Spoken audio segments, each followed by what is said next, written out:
சீமான் versus Velmurugan அப்படின்ற ஒரு கருத்தும் சோசியல் மீடியால பரவலா பேசப்பட்டுட்டே இருக்கு. இது குறித்த உங்களுடைய பார்வை என்ன சார்? அதாவது தமிழருக்கு ஒரு பாரம்பரியம் இருக்கு. அது என்ன பாரம்பரியம்னா, நாங்க எதிரியால வீழ்த்தப்படவே மாட்டோம். நீங்க என்ன வரலாறு போய் பாருங்க. அப்ப யார் வீழ்த்துவா? துரோகி வீழ்த்துவான்.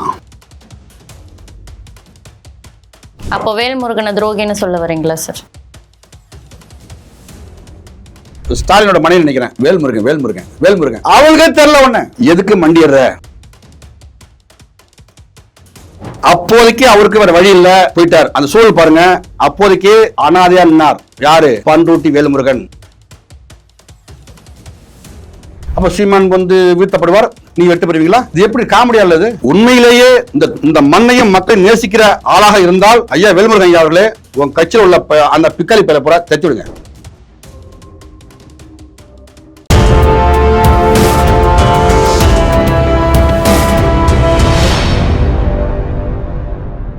யூ தமிழ் நேயர்களுக்கு வணக்கம். இன்னைக்கு நம்ம கூட நாம் தமிழர் கட்சியை சேர்ந்த தம்பி முருகேசன் சார் அவர்கள் தான் இணைஞ்சிருக்காங்க. வணக்கம் சார். வணக்கம்மா. தமிழக வாழ்வுரிமை கட்சியின் தலைவராக இருக்கக்கூடிய திரு வேல்முருகன் அவர்கள் நாம் தமிழர் கட்சியிலிருந்து விலகக்கூடிய எல்லாருமே அவருடைய ஆதரவுல அந்த கட்சியில போய் சேர்றாங்க. சீமான் வெர்சஸ் வேல்முருகன் அப்படின்ற ஒரு கருத்தும் சோசியல் மீடியால பரவலா பேசப்பட்டுட்டே இருக்கு. இது குறித்த உங்களுடைய பார்வை என்ன சார்? அதாவது தமிழருக்கு ஒரு பாரம்பரியம் இருக்கு. அது என்ன பாரம்பரியம்னா, நாங்க எதிரியால வீழ்த்தப்படவே மாட்டோம். நீங்க என்ன வரலாறு போய் பாருங்க. அப்ப யார் வீழ்த்துவா? துரோகி வீழ்த்துவான்.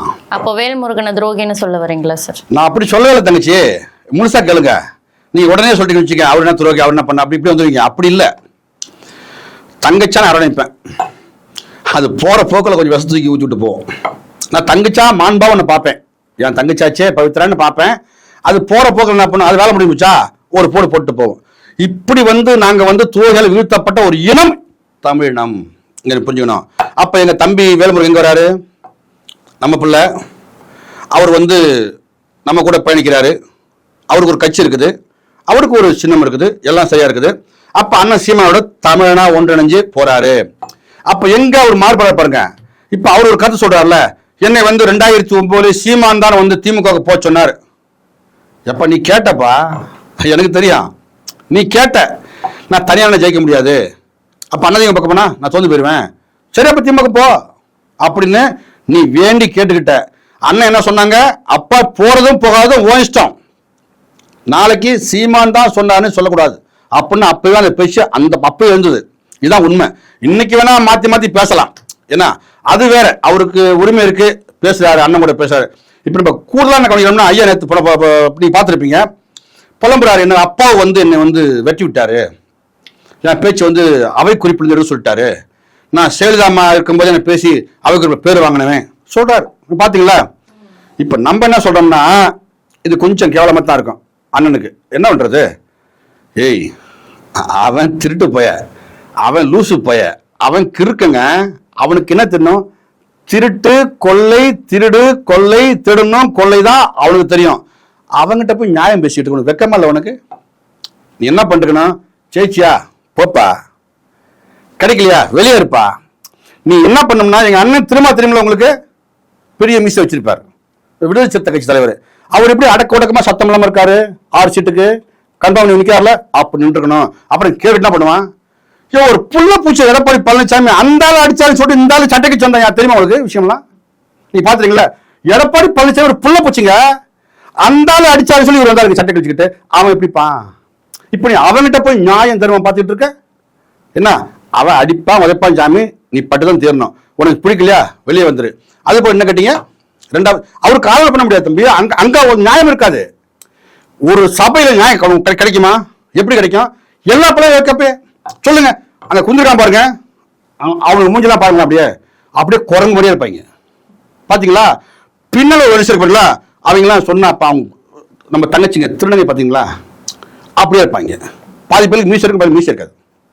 ஏன்னா இப்படிப்பட்ட பயிர்கிட்ட போய் நான் நியாயம் கேட்டேன், எனக்கு அவை குறிப்பில் மிரட்டுறாங்க. அப்பாவை ஏய், அப்பாவே ஜெயிக்கணும்னு போயிட்டு தான் வந்திருக்காரு. அந்த ஆளு போன விஷயம் ஜெயிச்சு கொள்ளடிக்க வேண்டாரு. வாய்ப்பு மிஸ் ஆச்சு. கோர்ட்லாம் பார்த்து தெரியுமா அவருக்கு? அது ஒண்ணுக்கு அவர் கொள்ளையடிக்க வந்த மனுஷன்பா. அவர்கிட்ட போய் நியாயம் பேசிட்டு இல்ல, ஒரு இது உன் தப்பு. MLA-வை ஒருமையில பேசுறது தப்பு பேசுவான் சார். அவன் திருட்டு போங்க. நீ என்ன பண்ண, நல்ல ஒரு மாண்போட உள்ள ஒரு அமைச்சர்கிட்ட ஒரு முதலமைச்சர் இருந்தாக்க அவர்கிட்ட நியாயம் பேசலாம். ஐயா என் தொகுதியில் இது இல்லை ஐயா, பாத்ரூம் இல்லை ஐயா, இப்ப இது மக்கள் தண்ணி வேணும் ஐயா கேட்கலாம். திருட்டு போயிட்டு கேட்டுருக்காவன், அவன் கொடுப்பான் அவனுக்கு. அவன் திட்டமே உனக்கு நல்ல செய்ய வந்திருக்காவன். அவன் கொள்ளையடிக்கணும் 26ல ஓட்டுக்கு 10,000 தரணும், அதுக்கு பணம் வேணும்.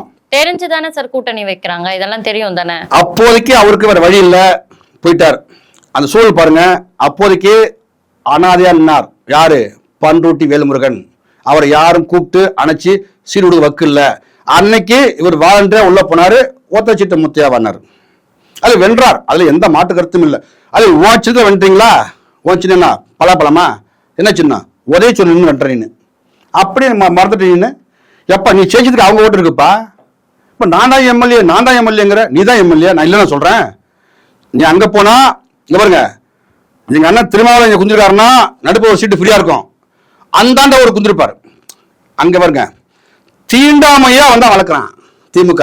அவங்ககிட்ட போய் நியாயம் பேசிட்டீங்க, கருணையை பாக்குறீங்க, தர்மத்தை பாக்குறீங்க. பாக்காதி தலைவா வெளியே வந்துரு, பிடிக்கலையா வெளியே வந்துரு, முடிஞ்சு போச்சு.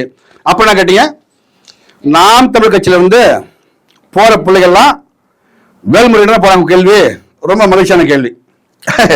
இதுல என்ன கால கொடுமைண்டா, நாம் தமிழ் கட்சியிலிருந்து போறவங்க எல்லாமே திட்டமிட்டு போனவங்க இல்லை. நல்லா கவனிக்கணும், நாம் தமிழ் கட்சியிலிருந்து போறவங்க எல்லாமே திட்டமிட்டு போனவங்க இல்ல. அப்ப என்ன ஆகுது, திட்டமிட்டு அழைக்கப்பட்டவங்க. அப்ப இப்போ ராஜீவ் காந்தி போல உள்ள ஆட்களை அழைச்சு கொண்டு போறாங்க. இப்ப வெற்றிக்குமாரன் போயிருக்காருல, அவர் போயிருக்காரு. அப்ப அவரு பின்னால இந்த பூபாலன் கீபாலன் சுந்தரலிங்கம் முனுசாமி கருப்புசாமி எல்லாம் அப்படியே போறாங்க. அப்ப என்ன, அப்ப ஏன் போறாங்க, தனக்கு ஒரு இந்த கட்சியில ஒரு குரூப் அமைச்சிருப்பான். நல்லா கவனிக்கணும் தங்கச்சி, நாம் தமிழ் கட்சியில கட்சிக்கு ஆள் பிடிக்கிறது ஒண்ணு. இவங்க என்ன பண்ணுவாங்கன்னா நமக்கு ஆள் பிடிச்சிருப்பாங்க. இப்ப நான் இருக்கேன்னா தம்பி முருகேசன், எனக்கு ஒரு 10 பேர். அப்ப நான் போன என்ன பண்ணுவான், இந்த 10 பேரும் போவான்.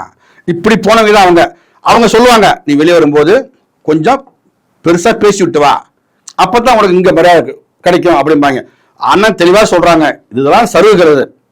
போறாங்க. எப்பயாவது அண்ணன் பத்தி பேசிக்காரா, என் கட்சி விட்டு போயிட்டாங்கப்பா, உனக்கு எங்க பிரிய இருக்காங்க அப்போ. இது ஜனநாயகம் நாடு. இல்ல, போறவங்க எல்லாருமே ஒரு குற்றச்சாட்டை முன் வச்சுட்டு போறாங்களே, சீமான் அவர்கள் கட்சி தொண்டர்களோ நிர்வாகிகள் பேச்சை கேட்கறது இல்ல, தன்னிச்சையா செயல்படுறாருன்ற மாதிரி நிறைய குற்றச்சாட்டுகளை ஒருங்கிணைப்பாளர் மேல வச்சுட்டு போறாங்களே சார். தங்கச்சி அப்பதான் அவனுக்கு அங்க மதிப்பு. இப்ப நீ இந்த கட்சி விட்டு வெளியே போற, ஒரு என்ன பொறுப்பு வந்திருப்ப, ஒரு ஒன்றிய பொறுப்பு, ஒரு ஒன்றிய செயலாளர் தலைவராக இருந்திருப்ப. அப்ப நீ வெளியே போற, அங்க உன்னையும் சிண்டணும்.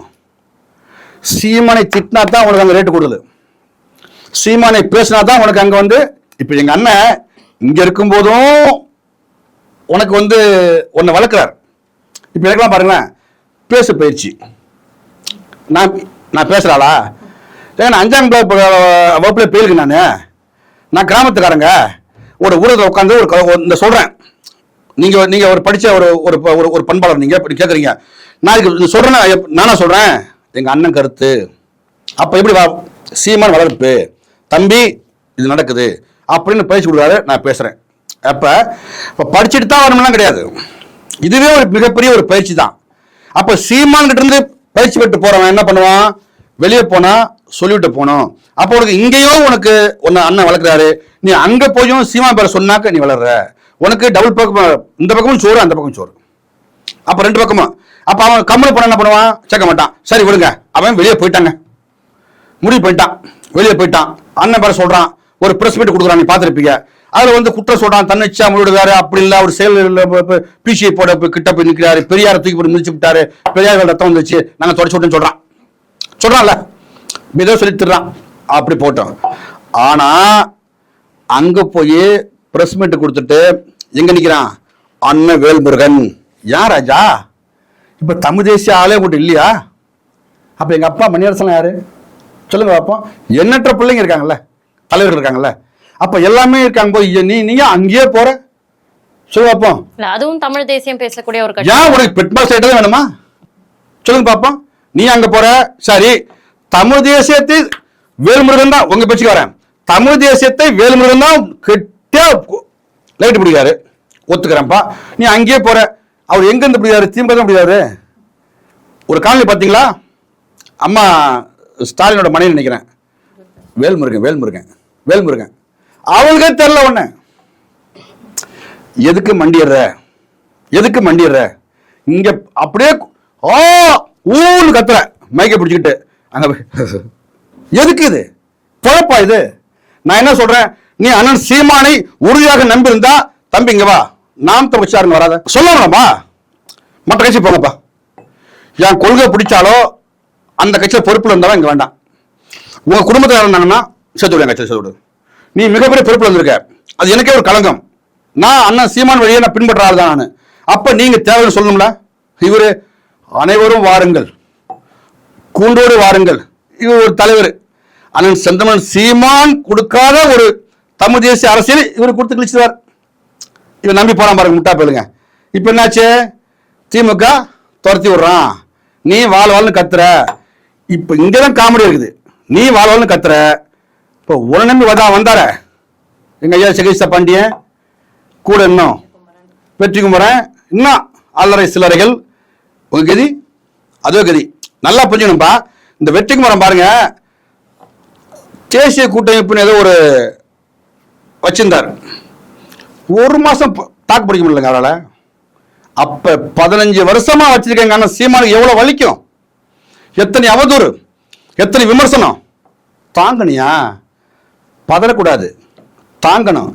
எதிராக போன ஒரு மாவட்ட கட்சி நடத்தின, ஏன் கட்சி நடத்தி பாரு, வலிக்குதுல்ல? முடியாது. தமிழ்நாடு தமிழ் தேசியத்தை வளர்த்திருக்கணும்னு சொன்னா இந்த அதிகாரத்தை, தமிழ் மண்ணையும் இந்த அதிகாரத்தையும் கைப்பற்றினா செந்தமன் சீமானை தவிர வேற ஒருத்தராலே முடியாது.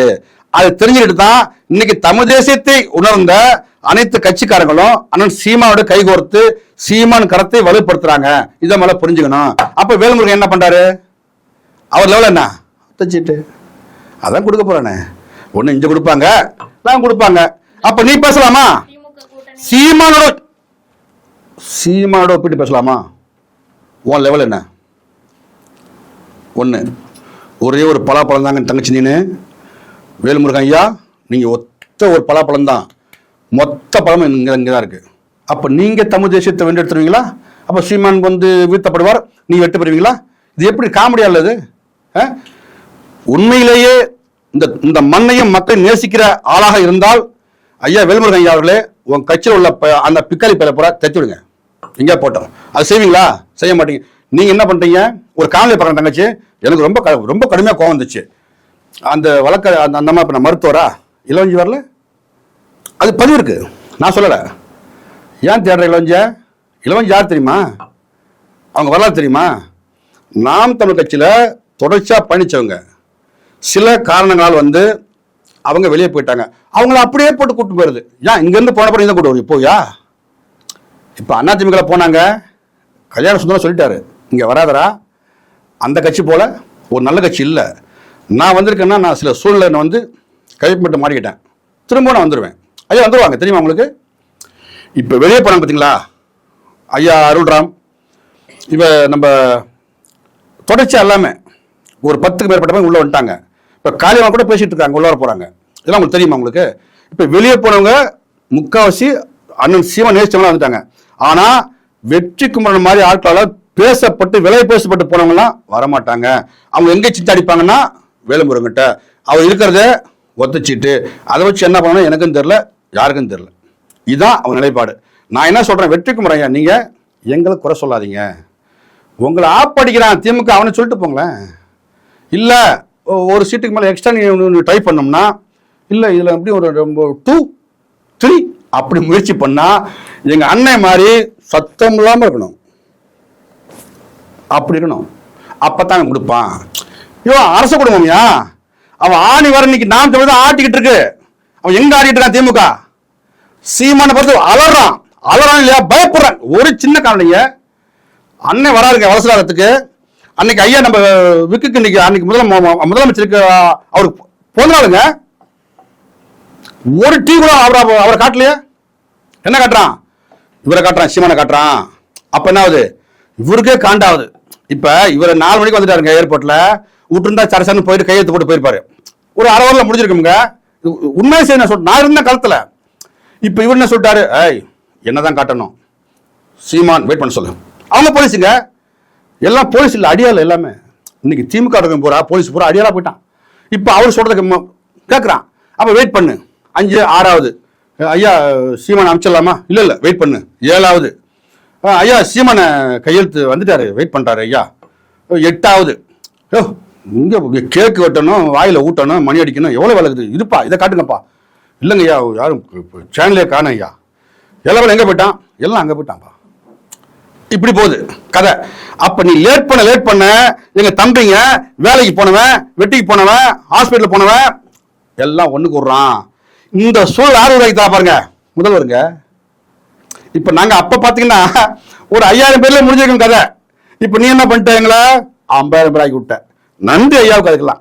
அப்ப என்ன ஆகுதுன்னா, நம்ம என்ன சொல்றோம்னா, ஒரு மண்ணிலே ஒரு தலைவனை இந்த இயற்கை பிரசவிக்குங்க. ஒரு மண்ணிலே ஒரு தலைவனை இயற்கை பிரசவிக்கும். அப்படியே அப்படி பிரசவிச்ச ஒரு புள்ளதான் செந்தமிழன் சீமான். சீமானை எதிர்கொள்ள முடியாம தவிக்கிறான் பாருங்க. இப்ப நீங்க ஃபர்ஸ்ட்ல உங்ககிட்ட வரணும், சீமா எம்எல்ஏ இல்ல, எம்பி இல்ல, ஏன் துடிக்கிற, ஏன் பதற, போய் சொல்லு, கூப்பிடுங்க உங்க சேனலுக்கு ஐயா உதவி சின்ன கூப்பிடுங்க, உட்கார வைங்க. வணக்கம் தம்பி, நல்லா இருக்கீங்களா, சாப்பிட்டீங்களா, சொல்லுங்க. அந்த கார் வச்சிருந்தீங்களா, நீங்க ஓட்டிங்களா, அந்த கார் இப்ப எங்க இருக்கு கேளுங்க. என்ன கேளுங்க, ஐயா மழை தண்ணியா, ஐயா நான் தரீங்களாப்பா, ஒருத்தன் தின்னாருப்பா, நான் சொல்றேன் பேசுயா, தானி இருக்கா, ஏன் உன் வாயில வர்றது ஃபுல்லா பொய். முட்டையை காட்டுவேன், செங்கல்ல காட்டுவேன், நீ ரகசியம் தெரியும், அப்புறம் கடைசியில இதான் உன் படம். இது பேச திமுகவில் பேச திராணி இருக்கா? அப்ப இது போன்ற முக்தாரி போன்ற முட்டாபலை வச்சு எங்களை வீட்டு நினைச்சா நான் வீழுவோம் நினைத்தாயோ முடியாது தங்கச்சி. 26ல செய்யறோம் சம்பவமா செய்யறோம், தெரிச்சு ஓடும் திமுக எங்கிட்ட எழுதி வச்சுங்க. இவ்வளவு நேரம் நேர்காணல் நினைஞ்சு எங்களுடைய பல கேள்விகளுக்கு விளக்கமான பதில்கள் அளிச்சதுக்கு ரொம்ப நன்றி.